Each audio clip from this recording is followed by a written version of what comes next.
Thank you. I want to start by really changing the tone of this debate, Ms Harms. I'm not going to rabble-rouse in any way, shape or form, because I'm sure things were said in the heat of the moment in the aftermath of Brexit, which I'm sure many people regret, not only certain people in this chamber, also in the Commission, but also in the UK itself.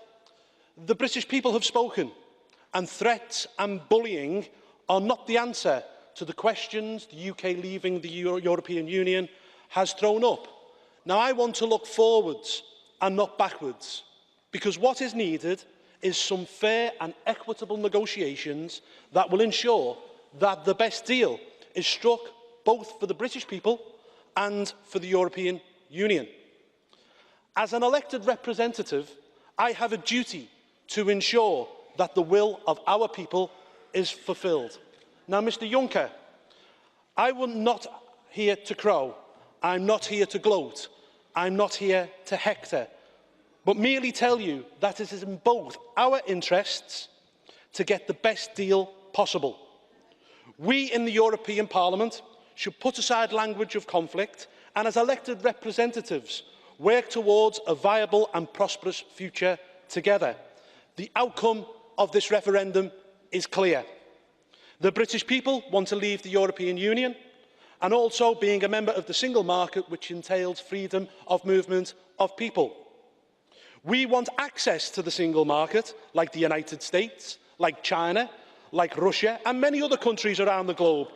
But we will take back control of our borders, our own laws, and our own money. The longer term, we would like to see a free trade deal between ourselves and the European Union. And this makes sense not just for us, but also for the EU. We, the British, have a huge trading deficit with the European Union. £60 billion alone last year. Millions of jobs on the continent are dependent on British trade. We are the French farmers' biggest marketplace, purchasing 35 million bottles of champagne last year alone. We are the German car manufacturers' biggest marketplace, buying 800,000 German cars last year. The last thing any of us want in my country and here is a tariff war, which will be mutually destructive for both of our economies.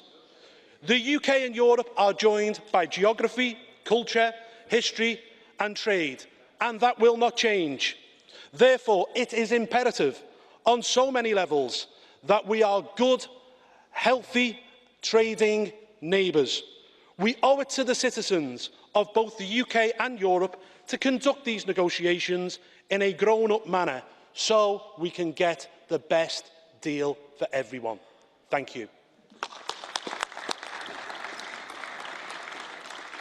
Police have made it perfectly clear that what's happening in the UK in terms of hate crime tends to happen after any national or international event. The move in terms of hate crime, or the rise, isn't actually that great. So, for example, at the end of May, there were 54 hate crimes. In Britain, there were 87 at the end of this month. But I want to say we should have no hate crimes, not just in our country, but anywhere across Europe. And in terms of making it clear that people will not be moved, well, people are protected by something called the Vienna Convention, which predates even Britain's membership of the European Union. Our people are protected in the EU, pensioners in Spain and Portugal and Italy and everywhere else, just as EU citizens are protected in Britain. As I say, I want us to be good neighbours, I want us to crack on with negotiations, and I want us to trade together.